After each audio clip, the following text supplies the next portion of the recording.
Do you like fantasy football and sports betting? Come join us here at the Parlay Fantasy Football Podcast, where hosts Matt, Shane, and Jason talk about fantasy players, lineups, and sports betting to help you compete and win championships. And of course, some extra cash. Let's jump right into the show.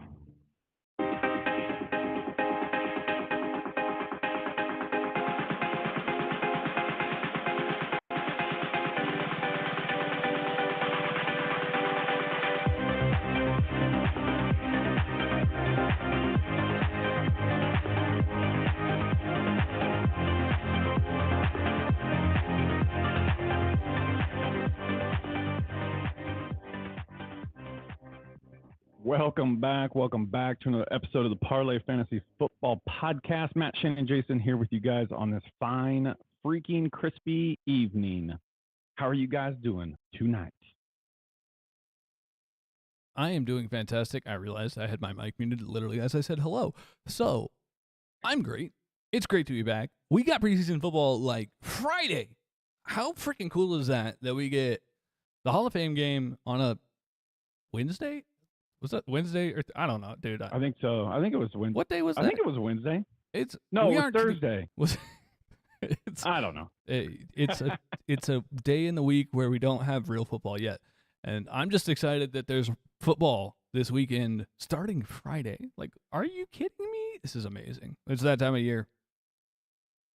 Hey, and we get starters actually kind of coming out of the show this week, and we're gonna get blessed with football for the next, who knows, what is it, like 8 months? Yeah, I love give or it. take. Like, yeah, 7, 8 months. I was like, hey, give me all of it. Yeah, I'm super stoked. Obviously, guys, we're gonna have some starters this weekend. Some teams have announced that some of their starters will play. Some have said nothing yet, and some have said our starters are not playing. So we know the tales of the coaches. You can't always believe what you hear. It's really just what happens on the actual game, right? Before we jump into the episode, guys, we're going to go over some news and notes with you guys. Obviously, by the time you're hearing this episode, some of that news has already dropped. You've probably already heard it, but we'll kind of elaborate on it. Then we're going to talk about some players that we really want to end up with on our fantasy teams that you can get kind of in the mid rounds, anywhere from round 7 to 10, 11, something like that. Players that we really look to have a pretty darn good fantasy season. And depending on how you draft, wide receiver heavy, running back heavy, you can get some of these other players in the middle of the draft. So we're going to talk about that. And then, guys, we are going to do a little parlay fade for you guys where we throw out a couple bets for week 1 of the preseason, because now it's that time of year now. We're going to give you guys some bets pretty much every single week. But before we jump into our segments, guys, head on over to X. You can find Shane at Shane Parlay FF. You can find Jason at Jason Parlay FF. You can find myself at Matt_Parlay FF. Parlay FF Pod on YouTube. That's where you guys can catch the live stream. Obviously, you guys, if you're watching it now, live stream comes out immediately as we were recording the episode. The audio version comes out the next day. ParlayPod.com is the website. You guys can check it out over there. And of course, any of the podcasting platforms, go over there, check out the Parlay Fantasy Football Podcast. Give us a follow. Leave us a 5-star review, good comment. It really does help out the show, and we really do appreciate it. And we love all of you that have already done so. 5 stars, and Jason has a smelly butt. That's right. Do that. Do that right now. Just go ahead and click that little button. It's free, guys, okay? Also, before we do, Discord. You can find Parlay Fantasy Football Podcast on Discord as well. Free chat room. Get in there, get involved with us. We'll help you guys out. I promise you, okay? Remember, all this stuff is free. It doesn't take any time at all, but just to give it a little clickety-clack, all right? Are you guys ready to jump into the first segment? Oh, let's get it. Let's go. News and notes around the league.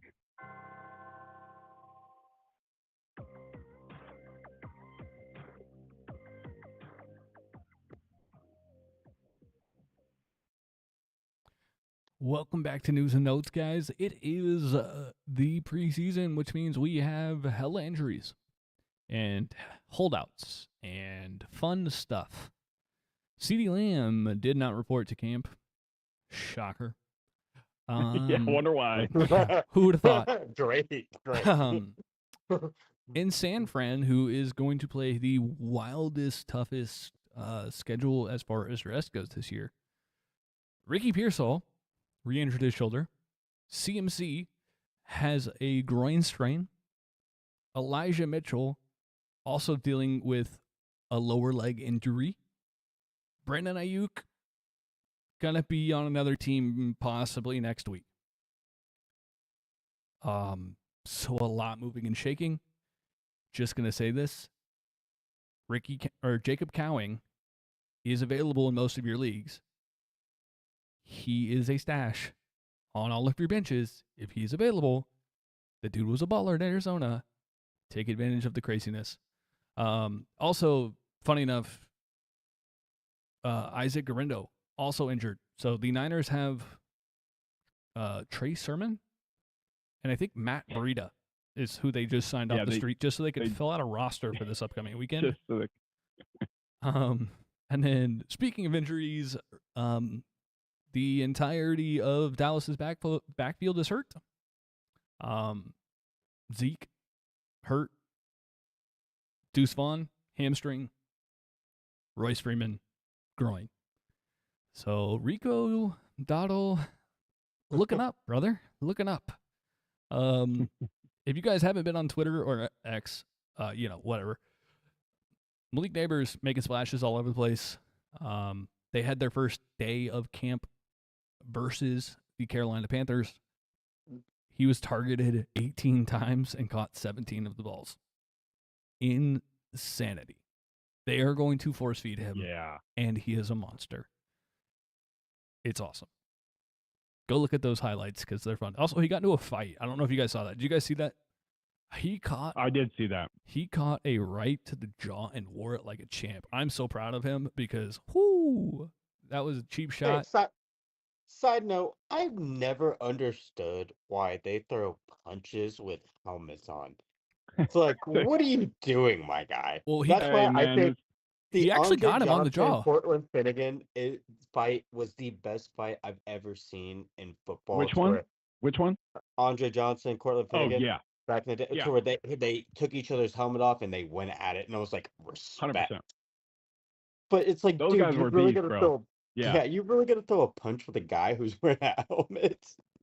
Yeah, he did catch him under the chin. He caught him in the chin strap, so that's kind of wild.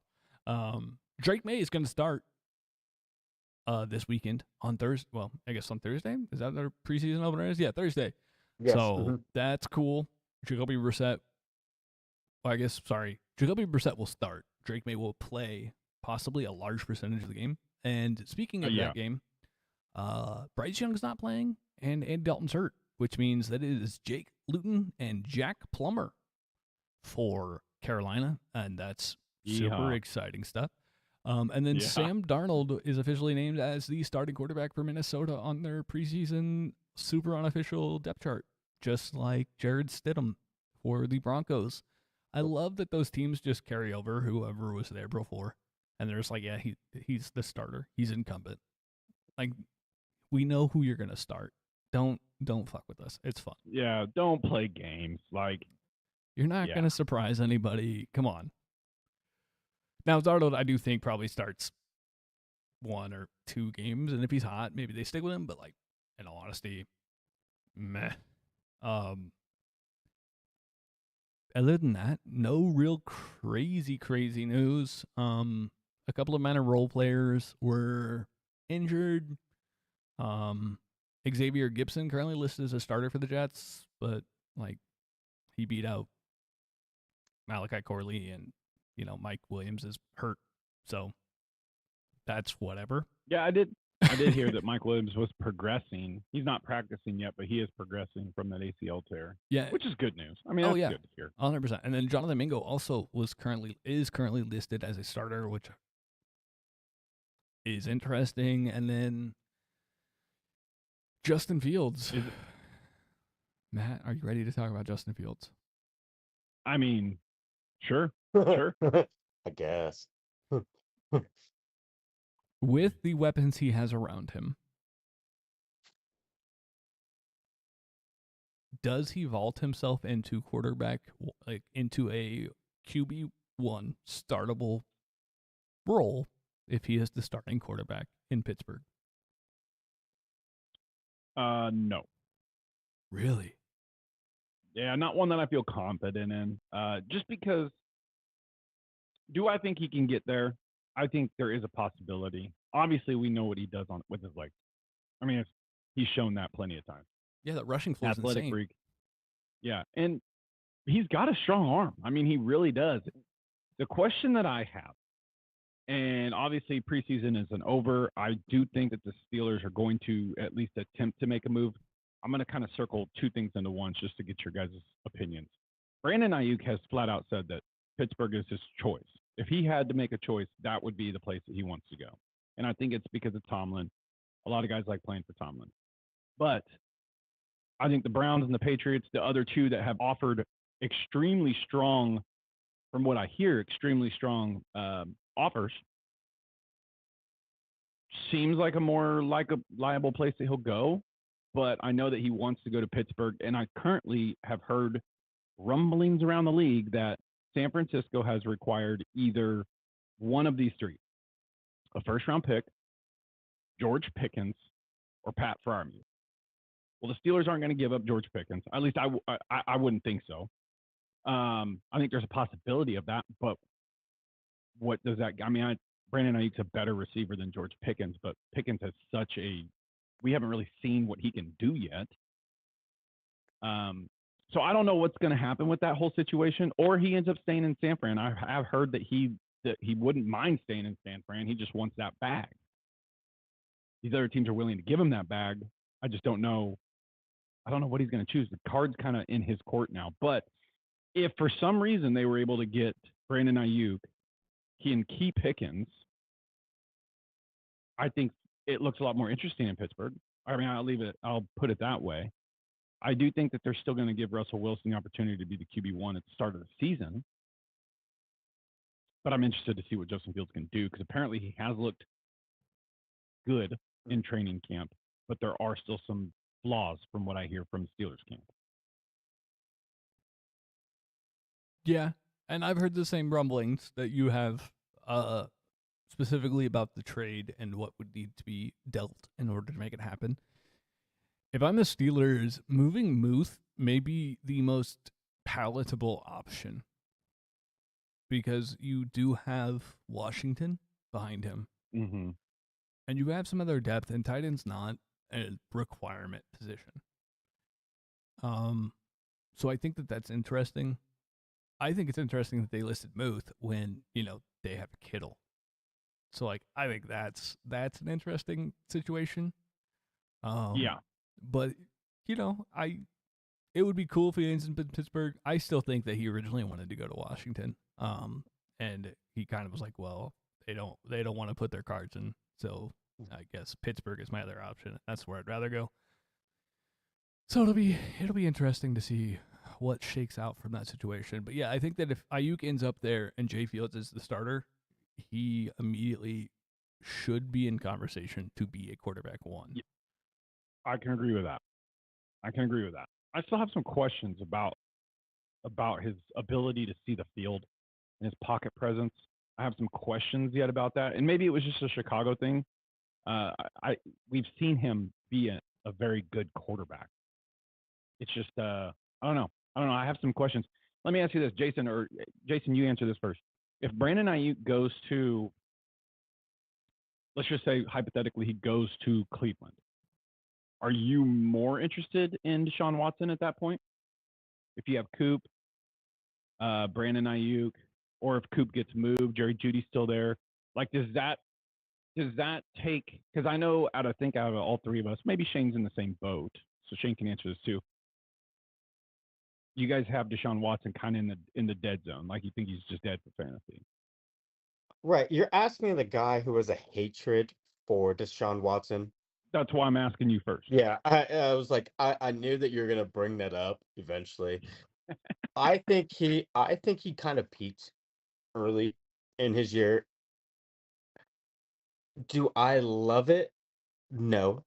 Do I hate it? Not at all. I think he's still going to get value, and I think he's just gonna bolster Deshaun Watson going forward because we all saw what Amari Cooper did last season, even with Joe Flacco and whatnot.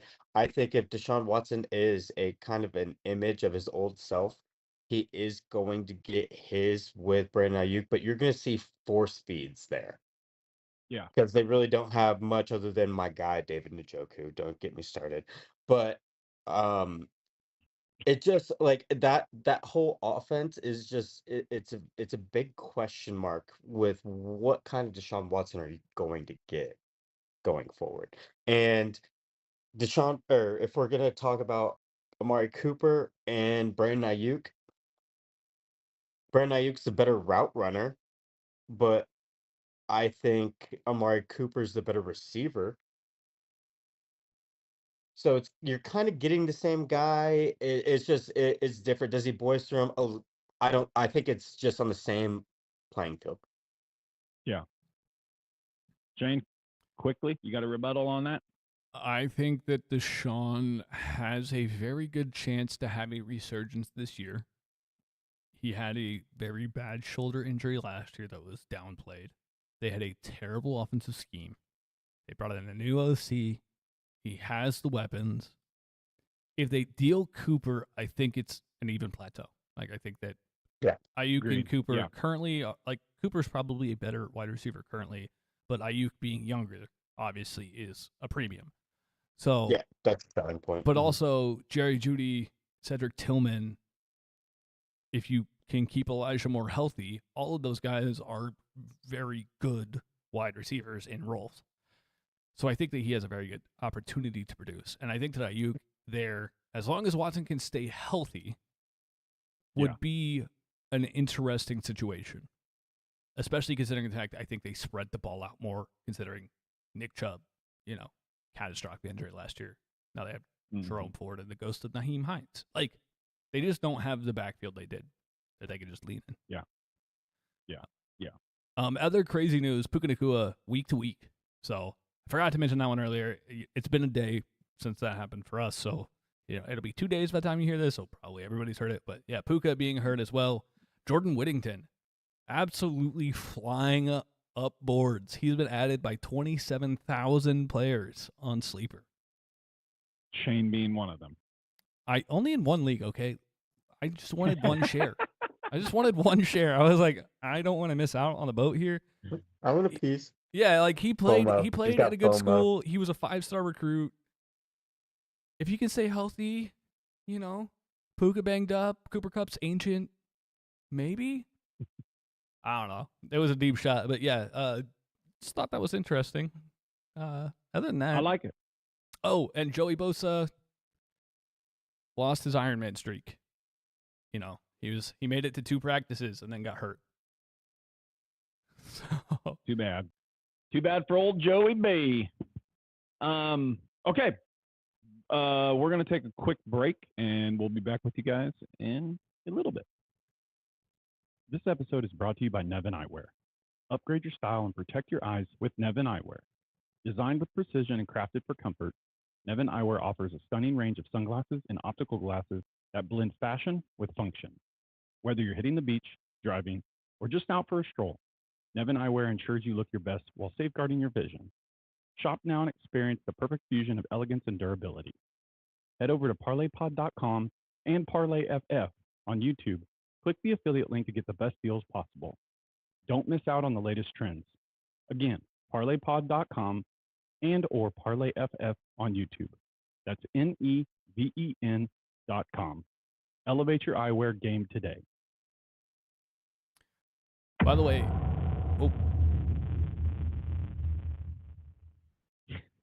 Go ahead, Shane. the boom, I I was right not into ready the for. next segment. I was not ready for it. I was going to say, I'm on the Nevin Eyewear site right now, just to show the people on YouTube. I think that Jason looks would look good in the Doc Robbins. Just saying, we need to get a pair of Doc Robbins for Jason out there. So, maybe a little buy one get two free. So, I thought it was buy 3. No, buy one get 2 pairs free. Oh So, shoot, that's what a steal! I'm about to go buy get on some. it, Jason. Mm-hmm. Yeah. Doc Robbins, you said? Doc Robbins.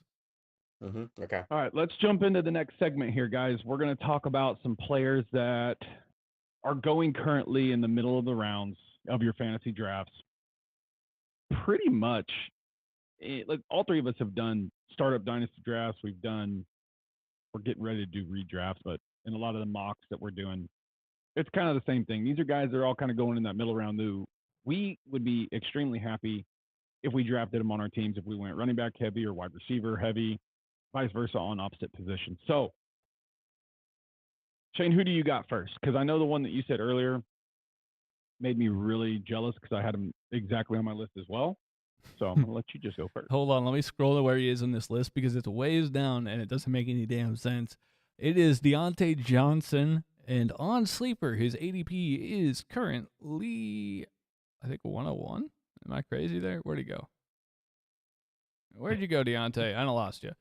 Deontay Johnson. I don't know if it's that far down. Is it really that far down? Sorry, 120. 120.5 is where his ADP is on Sleeper. I mean, I just had to search him because I couldn't find him. I thought he was 101. That's crazy. That is insanity. The man is one of the best separators in the league, and put some respect on his name. He's going to have a hell of a season. Sleeper has him projected for 817 yards. Fun fact, his 750-yard prop is minus 115. So, just saying. Yeah, but a 1,000-yard season is definitely in the range of outcomes. 6 touchdowns and 1,000 yards would put him at a wide receiver finish of 27 last year. And we're drafting him at the 120 spot. Yeah, and we all have Bryce taking that step forward. And I think Carolina's going to be a little bit sneakier, a little bit better than what people project them to be.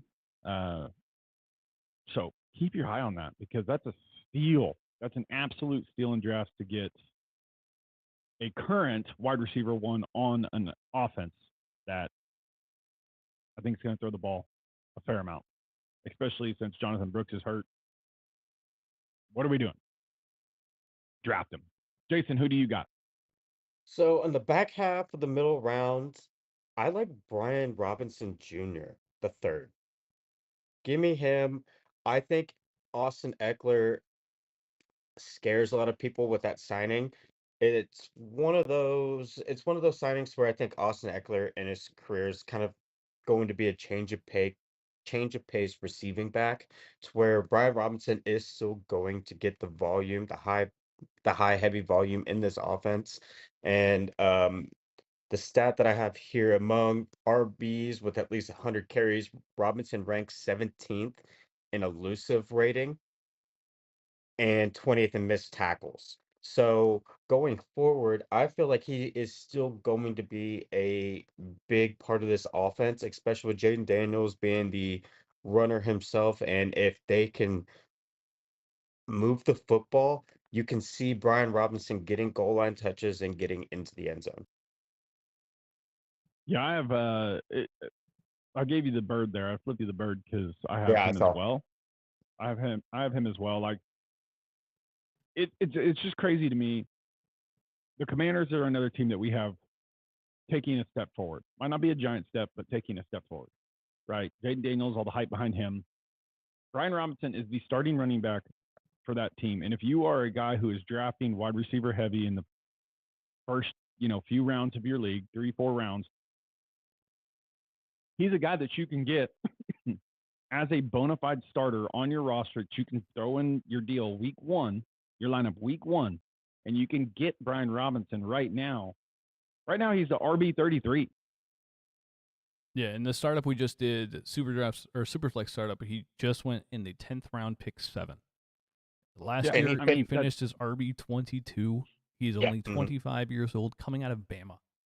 And he now has a rushing quarterback, which only will lighten boxes. because they are going to be Yeah. focused just as much on Jaden Daniels and his throwing ability and his running ability as they are Brian Robinson. Like, the lanes are just going to open. And yeah, I'm mad at Tony in the startup because he sniped him from me. So I'm only salty a little bit, Tony. Shout out. We still love you. We We still still love you. love you. But yeah, he's going to tear it up. And yeah, I also had him on my list, so I need to scratch him off. Yeah. I'm going to jump in here. I'm going to stay at the running back position since that's where Jason went. I'm going to go Jerome Ford. I'm going to go Jerome Ford. I do think that his ADP will actually end up rising a little bit before the start of redraft season, okay? Nick Chubb will not be ready week one. He's not going to be ready week one. Deonta Foreman just got injured again last week. Nyheim Hines, he's like Casper the ghost behind me. Jerome Ford is going to be that starter. He's going to be the starter on that roster. You can get him extremely late as well. Another running back that we saw last year, clearly, he has some juice. He is a pretty dang good running back. He performed well for Cleveland in the absence of Nick Chubb. What are we doing here? Why is he so far down on the board? And you can get a starting running back on your roster late in drafts. So he had just under 4 yards per carry last year, had 800 yards rushing, was the 17th ranked player in half-point PPR as a running back. Bruh. What? Yeah. I don't understand the hesitation. Nick Chubb is not going to be himself when he gets back. And yeah, like, it should be, I mean, he averaged 11 points a game.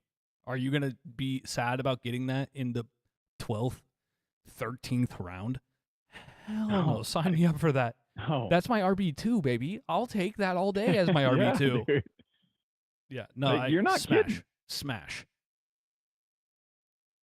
All right, Shane. He's only 13% rostered on Sleeper. That's disgraceful. It's bad. It's just because it's a name. It's the team he plays for. People they're so down on certain players that I'm like, man, if I can get him in the 11th, 12th, 13th round, even if he's my RB3, even if I already have a couple RBs before him, I'm perfectly happy with that because I can start him week one. I think the rosters are off right now. I think that's one of the issues.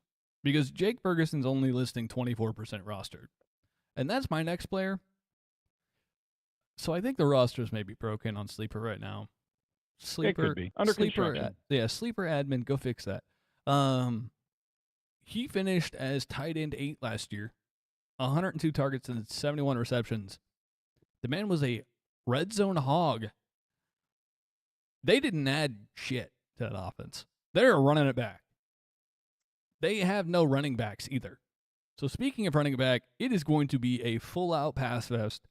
Jake Ferguson is going to be a large recipient of those receptions. Sign me the fuck up. Especially considering the fact he's going pick 88, 89. In this draft, he went at pick in the 8th round, pick 11. You're telling me I can get the guy who has a chance to finish in the top 5 tight ends that late, and maybe even higher than top 5, maybe top 3 if he gets some touchdown variance? Like, bro, again, sign me up. I'm here for that. That's a super low cost of entry for what is a reliable target. Yeah, that's all I got. Jason, who you got? So I'm going with one of your guys, Matt. Give me Pat Fryermuth. In the later rounds, I love Pat Fryermuth. Depending on what happens with the whole trade situation, we've heard the rumors and whatnot about Ayuk. But I love the addition of Arthur Smith for Pat Fryermuth because Arthur Smith was a tight ends coach in Tennessee before he was promoted to OC, then got the Atlanta job. Atlanta was 3rd in NFL in tight end fantasy points last year. I love what he is going to do for this offense. We all know Russell Wilson loves hitting up his tight ends.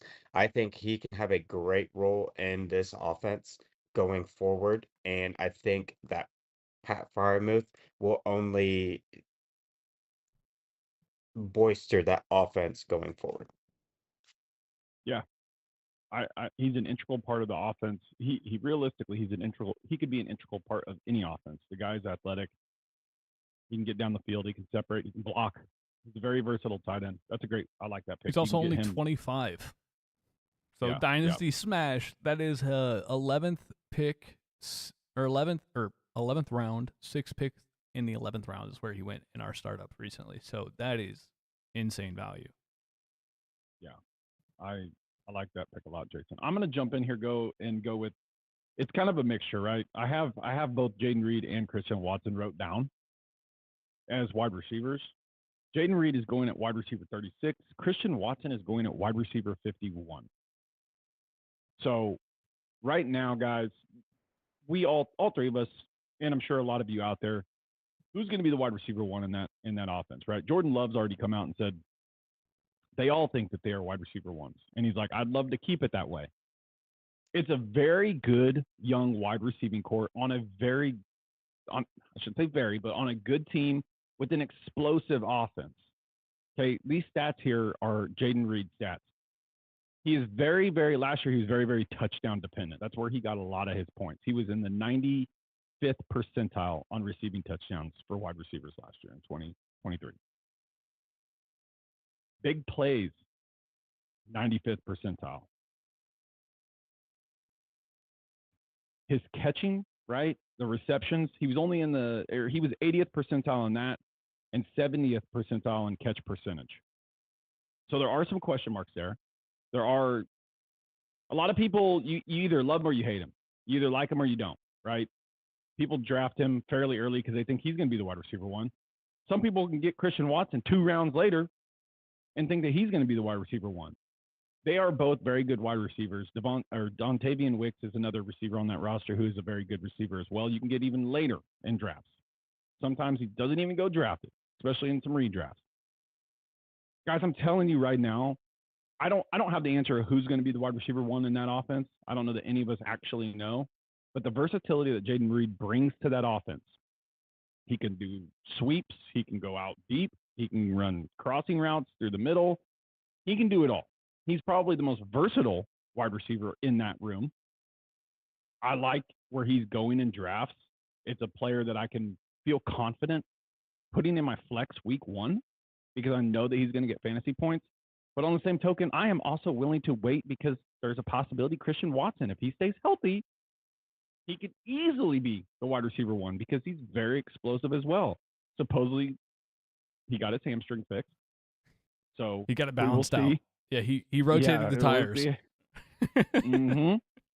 Well, hopefully his hamstring doesn't explode again. But either one of those guys, man, I'm super comfortable with where they're going in drafts. Their ADP might rise by the time your redraft leagues get here, but again, you got to play that by ear. You got to play it by table. Go with who you feel comfortable with in that offense because I don't think you're going to go wrong. I do think they're both going to have pretty dang good years. And at those positions right now, super comfortable. Oh yeah, Watson is the premier red zone target for Jordan Love when he's healthy. He was the most targeted Packer in the red zone last year when he was healthy. When he was on the field, he owned the red zone target share, which is that's what you want. Like touchdowns are such a high variance, but owning that area is so valuable. And he's a freak of a human. 6'4", 208 is just freak sauce. Yeah. All right. Shane, you got another one? I do. I had Christian Kirk, but then I thought about it. I've been cooling on Christian Kirk a little bit, so I'm not going to say it here. My pick is the post-hype sleeper of the year. It's Calvin Ridley, guys. Calvin Ridley finished as wide receiver 17 last year. Cost me a fantasy dub. He had 1,000 yards. He had a 1,000-yard season. He finished as wide receiver 17. He had 1,000 yards and 8 touchdowns. Just because we expected him to just have this insanely nuclear season overlooks the fact that he had a very playable fantasy season. Wide receiver 17 is something I will take 100% of the time if I can get him in the 10th round.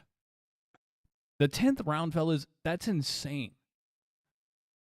And he's expected to be used and utilized in this offense by Brian Callahan like Jamar Chase. What more can we want? We have one of the most explosive players from last year in a better role that suits his skill set better. He finished as wide receiver 17 and everybody's mad and he's fallen down boards. Like, just take the value and wear it on the chin. And he may have some spike weeks that, like, you're like, okay, that's great. And may have some down weeks, which sucks. But, like, you understand what you're getting. And that Tennessee offense has such a high threshold to succeed this year that you almost need to buy in and be willing to be hurt again. It's okay to be hurt. You can't hold grudges in fantasy football. It does not win you championships.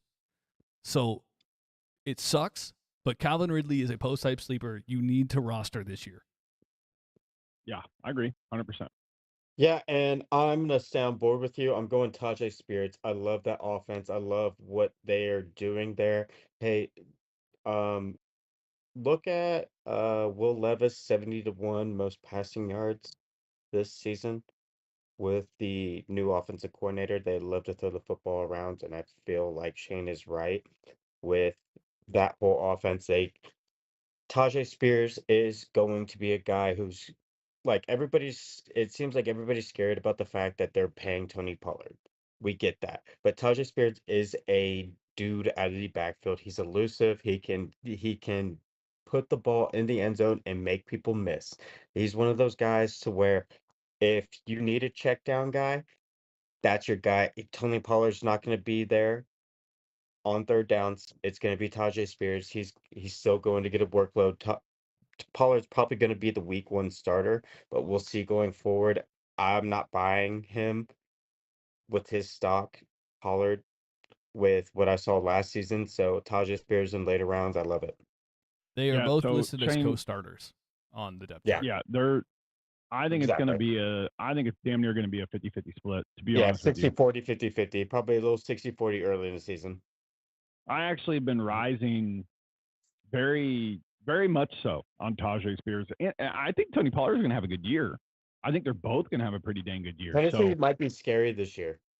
yeah, I think that's a good pick. Actually, I had Tajay Spears on my list and I had Calvin Ridley on my list as well. So, thanks guys. I'm going to close out mine then because I have two more, but I'm just going to say them both at the same time. The first one I have is Rashee Rice. Okay, Rashee Rice. He has fallen down in some people's drafts. I have seen him go early, right? So I don't know if it's much of a mid-round kind of thing, but the NFL has yet to say anything about Rashee Rice's suspension. I don't think it's happening this year. And if it does, I know they can slam the hammer down at any point in time. But I think Rashee Rice is going to start out the season playing. I truly do now, especially since we have not heard anything about it in the news, right? If everybody remembers correctly, Rashee Rice was one of Patrick Mahomes' only reliable targets last year, barring, Travis Kelce going to do his thing. Okay? He's going to do his thing. I know they have Hollywood Brown this year, but I think Rashee Rice is such a strong player. If he is playing, Patrick Mahomes is going to look for him. He's going to find him, and Rashee Rice is going to catch the ball and run people over because he's that kind of wide receiver. He's fast, strong, physical. He's not afraid to get dirty in the trenches. Give me Rashee Rice where he's being drafted currently right now listed at wide receiver 39. So behind Jaden Reed, and I know everybody's thinking the looming suspension, and that ADP probably will rise by the time redrafts get here. So I like Rashee Rice. If you can get him, your drafts are up now, and you can get him now, I'd go and get him. No, the last one, guys, is... Sorry, can I add? I really agree. Your word choices there was on point with Rashee Rice running people over, and I had to say it, and I'm so sorry. I was dying laughing over here, and I was like, I have to interject that running people over is Rashee Rice's specialty. So, What? What'd you say? Running people over is Rashee Rice's specialty. Oh. That was your verbiage, and I was like, you couldn't be more on the nose with that one. Yeah, I agree with all of Like your a points, cat though. dog. Sorry for interjecting. Continue, Maestro. I was dying over here. I knew you were laughing. I was trying not to stop talking. Okay, I was actually trying to finish it out. No, my last one. My last one is Zamir White. Zamir White's a running back that we know is going to start for Las Vegas. I've actually been hearing some really positive things out of their camp. We don't know what Vegas is going to look like as a team, but he is a starting running back. He's going to get play. When you have those opportunities to draft starters in the 9th, 10th round, you take those opportunities like we've been saying all season long and you run with them. And again, if you are a player who is drafting wide receiver heavy early, Zamir White, Brian Robinson Jr., Jerome Ford, these are all guys that you can take in those later rounds. It might not be the sexiest roster, but you're getting starting running backs. You're going to get running back value. You could be better off than what you truly think that you are when you do draft these guys. So Zamir White is a starter. If you can get him there in the late rounds, draft him and don't be afraid of it. Yeah, his nickname is Big Country, and That's my boy. he's a baller, and I'm on board. I wish I had more faith in the Raiders' offense as a whole, Correct. Yeah. but yeah, he is a certified baller, and I'm excited for what he has the opportunity to produce this year, and I'm on board with your pick there, Matt. I have You got any more? I have two, so I will wrap mine together as well. Josh Downs. Look, he's not the shiny new toy. He's not. Adonai Mitchell is. We understand that. But Downs was hyper productive as a rookie last year and fits the slot role and has great chemistry with Anthony Richardson. I think a full season with Anthony will change everybody's perspective on how freaking good Josh Downs is at getting open and how deadly he can be utilized as a slot player. So I'm all in on Downs in the 12th/13th round. Like I'm all on board. And then I'm going to go ahead and tie him with another not sexy pick, but one you should be thinking about making. That is Ramondre Stevenson. And I can't spell his name, but thank God Sleeper knows what I'm trying to do. The man finished as RB36 last year despite playing 12 games. We understand that New England's offense isn't anything special this year, probably. However, as Matt alluded to, production is production. And yes, Antonio Gibson's there, but I think that's only beneficial to Stevenson. He just got the bag from New England. They're going to utilize him in capacities that we thought were pedestrian last year. Like, I think the entire offense runs through Ramondre, which is why they paid him the bag, because they know how fucking good he is. And I think he's going to prove that this year. I think that this offense is going to run directly through Ramondre, and to get him in the 7th round, like late 7th, maybe the 8th, if he falls in your draft, like that's a steal. Like, take that, slam that, run it to the bank. Yeah, I like that. Jason, you're good? All right. Let's jump into the last segment, boys. Time for the Parlay Fade.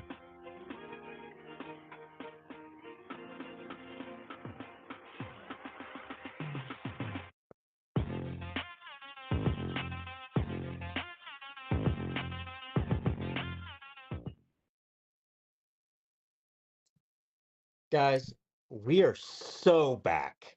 So back. I've been waiting for this moment since freaking February. I was like, I can't even explain how happy I am to be back with the Parlay Fade right now. And just like the NFL season, this is preseason, so these numbers don't really count. So we need a warm up. We need some warm up games as well. We need a couple weeks to get right. And we have some picks for y'all. But at the same time, we're just gonna roll through these, and the NFL preseason's kind of wonky. It's kind of hard to predict. We all know the unders do well. I think we have some under picks for y'all and whatnot. But we're just gonna rattle through our picks, and we also have a parlay at the end for all y'all. So without further ado, Matt, I'll let you start it off. Go ahead. Alrighty. Here we go now. Like Jason said, this preseason. We got to get a little warmed up here. We haven't had some football bets for a while. And before I jump into mine, guys, I am doing all kinds of research for you guys for my college plays, and I'm excited to get those things out there because I'm gonna be back.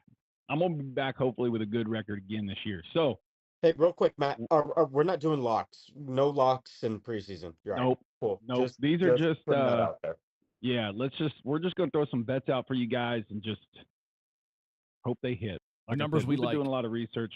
Yeah. Numbers Mm-hmm. that we do like. So week 1 preseason, guys, I have Detroit Lions at the New York Giants. Detroit's already stated that Jared Goff's not going to play. They said Amon-Ra's probably not going to play. And there's a very, very, very little chance that either of their starting running backs play. So the Giants, we know Daniel Jones. They said potentially play, but maybe not. He's still getting back from his ACL injury from last year. So I'm going to take the under. This one's a little risky. It's at 34.5. I don't think there's going to be a whole lot of points scored in this game. I think we might see a few starters here and there.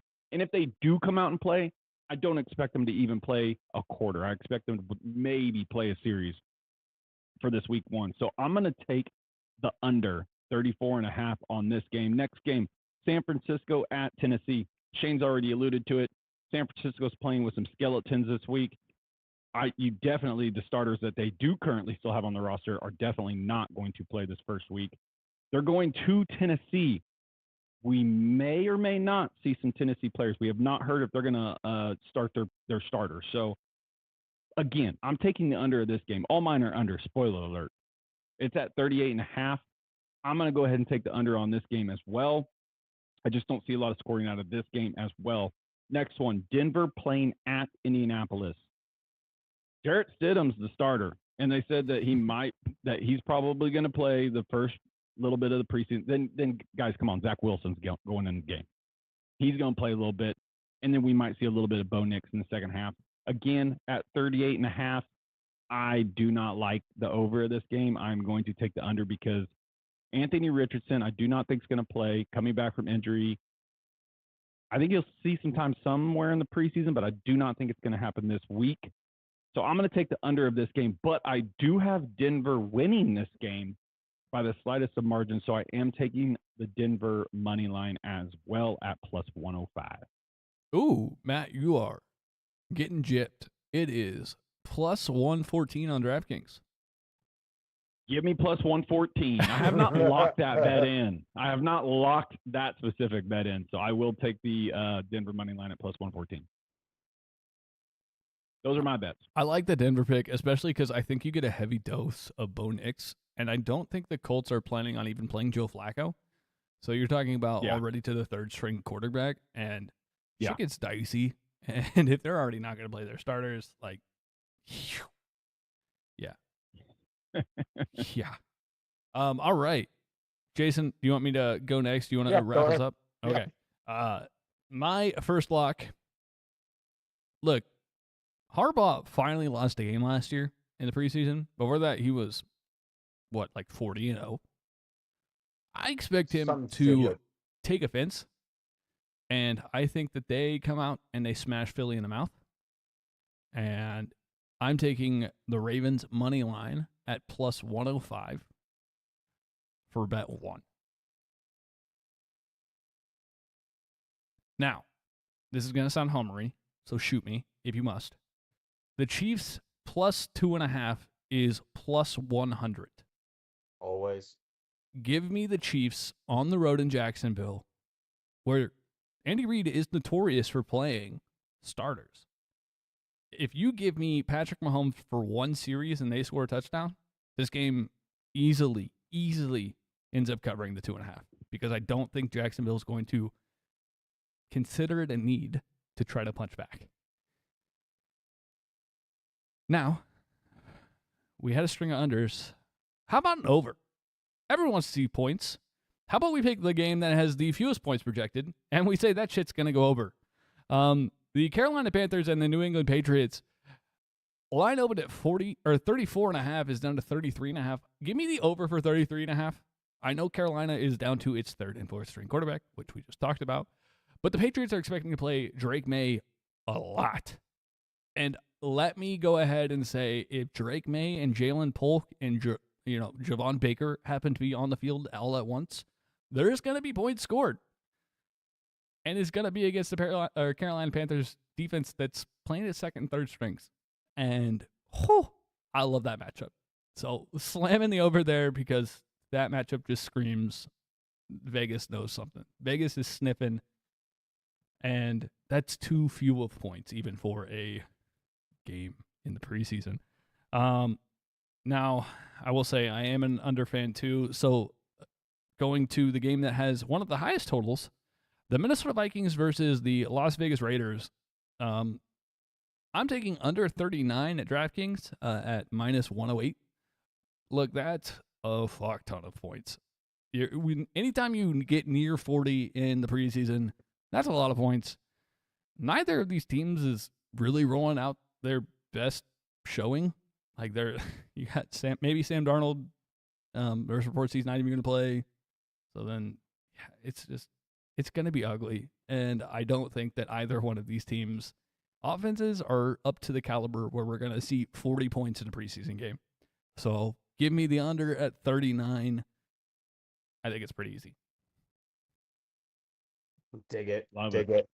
Hey, I'm gonna rattle these off pretty fast. I really don't have much to say about a couple of these picks, but the first one, I'm going to take. I'm not doing a homer pick like Shane did, but I am taking the Houston Pittsburgh over 37. Houston is playing their starters for at least a couple series in this game.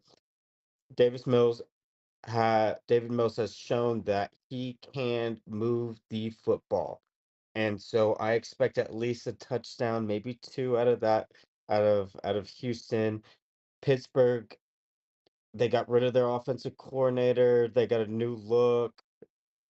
Matt, I think they should score. I like Justin Fields being in the game. I like that offense. I feel like they will do something and put up some points. Give me the over 37. Next one, I have under San Fran and Tennessee. Don't have much to say about that. It's under 38.5.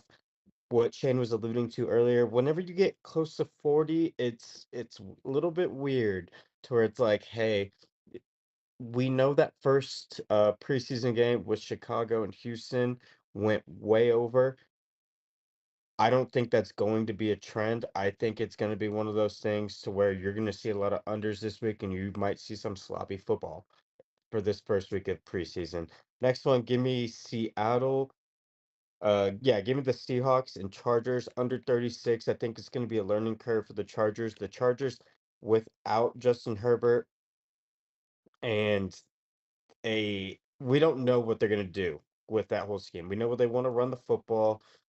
I think it's going to be a slow paced game. I think Harbaugh is going to want to get his scheme underneath his belt and just try to smash mouth football his way through it. Give me that under 36. I don't trust it.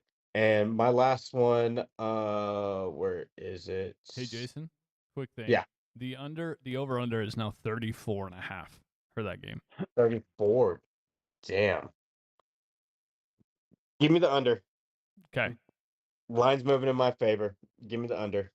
I still don't trust it. Last one. Give me the Falcons minus 2.5. Miami, you ain't gonna show up. We all know the new look offense with that head coach and whatnot. You ain't gonna play your starters. I love me some Penix. I love me some Penix. I think Atlanta's gonna show up for this game. I feel like they have something to prove, and with a young quarterback who has looked good in the offseason, I think they cover that 2.5. That's one of my best bets that I have this week. No locks. So hey, then lastly, guys, we're going to transition into our parlay. We each have a pick for this parlay. We got a kind of a juicy one. Hey, the dogs are barking.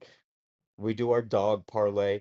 We hit a couple times last year. This is a preseason, so we're just testing out Like we might be a little pup. We might have some young puppies right now, but hey, we're gonna grow up soon and we're gonna hit these picks. Without further ado, I'll just start it off real quick. Just read them all. Oh, you want me to read them all? Cool. So real quick, we have the Ravens money line, Panthers money line, and I don't know what dickhead picked the Dolphins money line, but whatever, because I like the He's going Falcons. But against you. yeah, going against you. whatever. But hey, no, we have a plus 15, 14. Those are the odds. So a $100 bet wins you $1,514 with this parlay. Hey, we got some juicy picks out for y'all. Hey, bet with caution, be responsible with It is the everything you do preseason. gambling. Yeah, it's the Yeah. preseason. Don't go wild. So, hey, we just wanted to Get, test the waters get your hands and wet. Yeah. yeah, exactly. We just want to test the waters, get ready because we know we're super excited for the upcoming football season and we got a lot more in store for y'all. Hey, Yeah, by the way, for sure. the Dolphins pick is because Mike White and Skylar Thompson, baby. Go Cats. Go Cats. Shut up. Yeah, I got a juicy one coming up later for the Cats. So that being said, y'all, remember, go and tune into all the podcasting platforms. Click that follow button, leave us a 5-star review, leave us a comment, guys. It does help the show. Go check out everything that we listed off at the beginning of the episode. If you want to catch anything, we got plenty of episodes back in the past that we did. Go and check those out if you're new to the show. We love you all. And you guys know what time it is. Y'all know what to do. It's been real. Don't blow your bankroll in the preseason, but you can build it. Yeah, if you blow your bankroll in the preseason, you are a true degenerate. You're my kind of guy. DJ Peace, Nation. love. It's time to shine. Let's build those bank accounts up a little bit. We love you all to the moon and back. Until next episode. Peace out.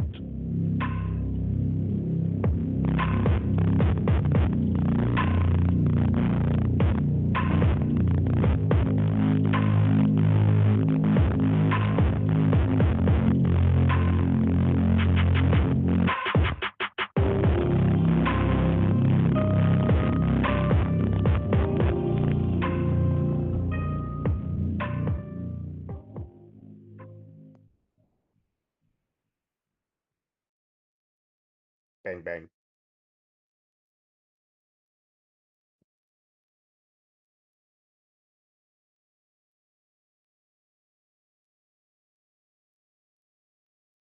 Yeah, dude. I can't wait for StreamYard either.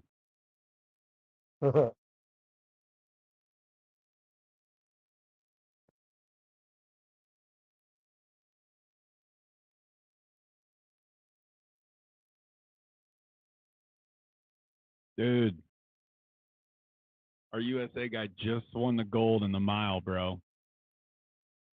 And our other guy got second in the mile. They beat the favorite, dude. The favorite. Well, yeah, I'm just watching it in prime I was time going to because say, it's like 3 o'clock in the morning over there, my guy. Yeah. No, I don't watch.